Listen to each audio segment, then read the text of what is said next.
Welcome to the second tutorial on depreciation. In this tutorial, we are going to learn about the straight line method for calculating depreciation. Straight line method is a popular method because it's very simple and it's a consistent method. And in this straight line method, a fixed amount of depreciation is charged every year. Then the asset is written down in value each year by the same amount, the fixed amount of depreciation. And ultimately, the book value or the written down value is reduced to zero or equal to its residual value, as the case may be, at the end of the useful life. In the straight line method, it is assumed that the asset expires at a steady or straight line function of time. That's why the acquisition cost less the salvage value is divided by the estimated economic life. The rate of the depreciation is reciprocal of the estimated useful life. The rate of depreciation is reciprocal to the estimated useful life. You can see, suppose the estimated useful life is 10 years, and the depreciation rate will be 10%. How? You have to divide 1 by the estimated useful life. Here, the useful life is 10 years. So, if you divide 1 by 10 years, then the depreciation rate is 10%.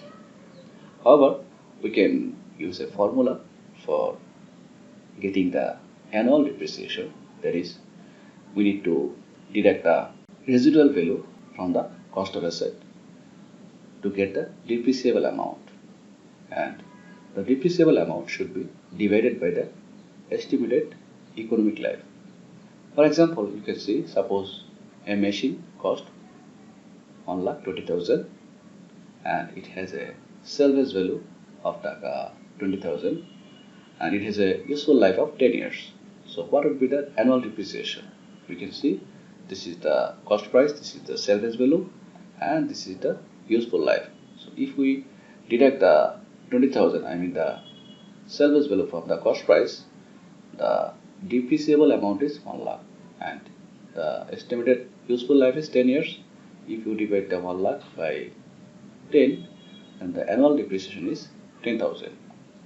Why should we follow the straight line method? Because it's very simple, and in this straight line method we consider that the time is very important. The benefits to be derived from the asset will be for a fixed time.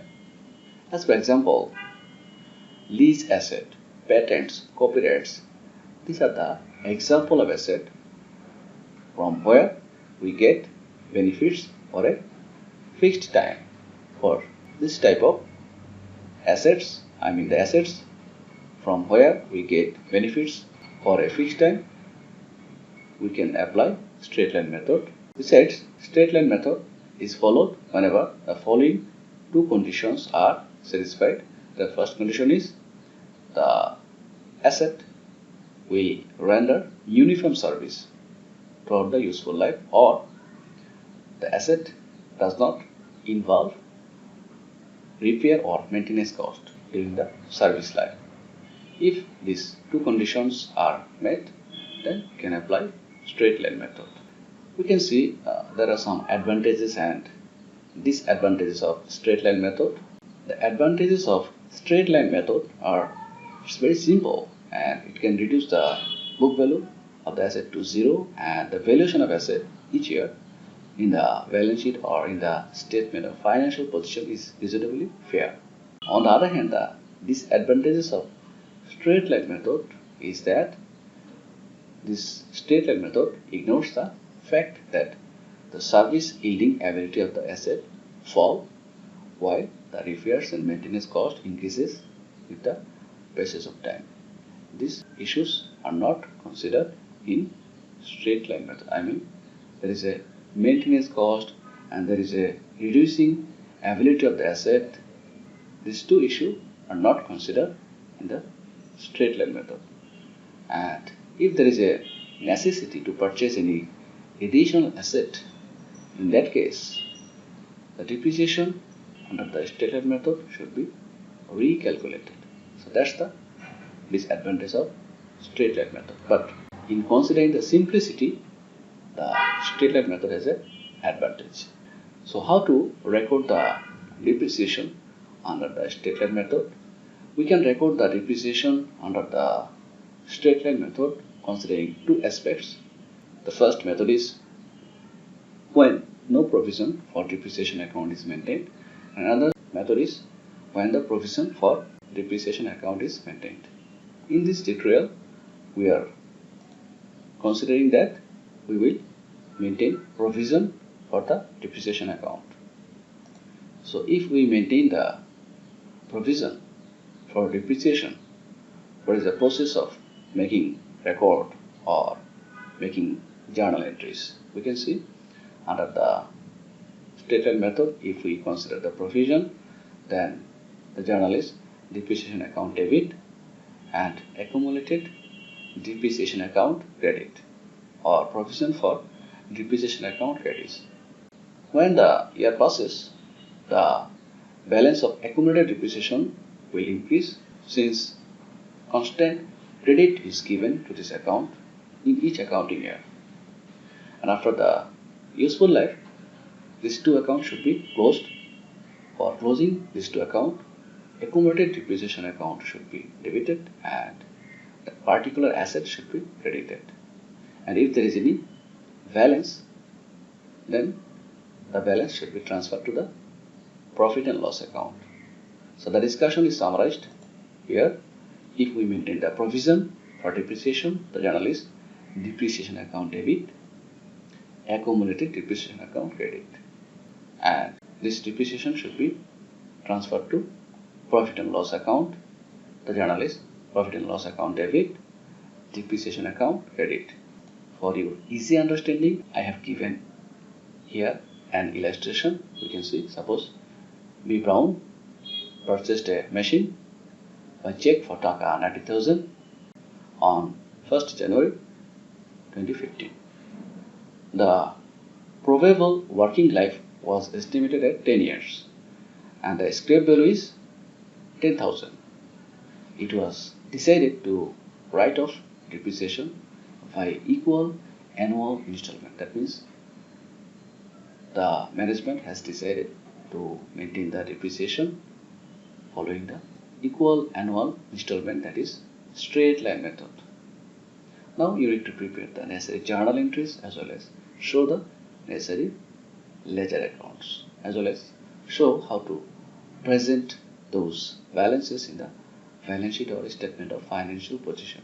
However, in the first stage, we have to calculate the depreciation, and we are assuming that in this illustration we are going to maintain a provision. However, before showing the accounting or journal entries, we have to calculate the annual depreciation. Since cost price is 90,000 and the salvage value is 10,000, if we deduct the 10,000 from 90,000, we will get the depreciable amount.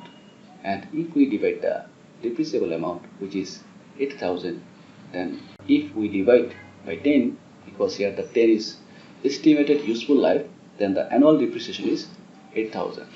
Now let us discuss the journalizing process. You can see whenever you are purchasing the machine, you have to debit the machine account with the 90,000, and since you have paid through the bank, so bank account credit 90,000. And for the depreciation, in the end of the first year, the journal is depreciation account debit for 8,000 and accumulated depreciation. It's a provision.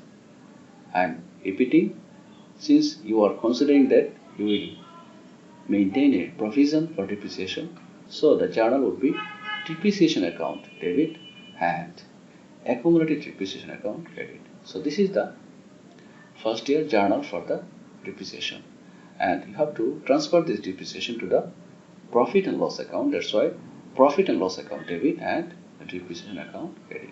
This is the journal for the first year. In the second year, since we are maintaining the straight line method, the journal is same and the amount is same. Depreciation account debit, accumulated depreciation. This is the provision for the depreciation. And in the same way, you have to transfer the depreciation account to the profit and loss account. So profit and loss account debit, depreciation account credit.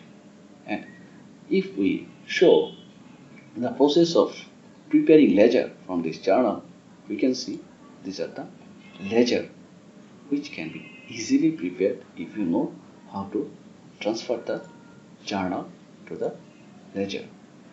For example, here machine account is debit.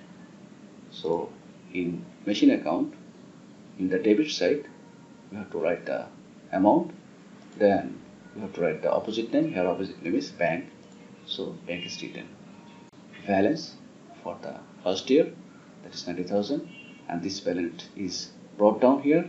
In the second year, 90,000, again the balance is 90,000, and in the third year the balance is same. In the same way, by following the process of preparing ledger from the journal, you can prepare these ledgers. Now I am going to show you how to represent the balances in the balance sheet or statement of financial position. You can see in the asset side of the statement of financial position or balance sheet, we will show the machine account at the cost price, and we will deduct the accumulated depreciation, that is 8,000 for the first year, and we can see in the second year the accumulated depreciation is 16,000. If we deduct the total accumulated depreciation from the asset, then the real value is 74,000. Here the written down value or book value of the asset is 82,000, and here the written down value is 74,000. So in this way, you can show the balances of asset and the accumulated depreciation.